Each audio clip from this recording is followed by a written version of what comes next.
Hi there, today we're unboxing and taking a look at a TTfone TT760.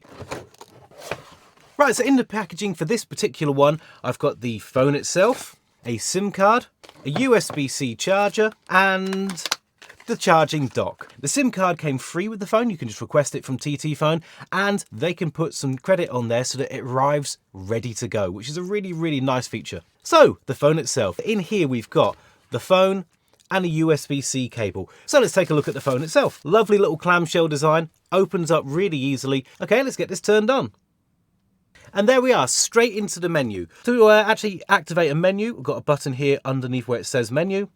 And there we go, not a million options, just what you need at your fingertips. Also, all the buttons are large, easy to see and easy to push. And we can see that when we need to charge this, we can just sit it straight on its dock. And once you've got the cables plugged in, it'll charge your phone while it's on the dock. You can also have it open or closed on the dock. Of course, if you don't want that, if you want to use a conventional charger, you can order it without and save yourself a few pounds. So the TTfone TT760, really great phone for anyone buying for someone with limited vision or limited dexterity in their hands. A great option.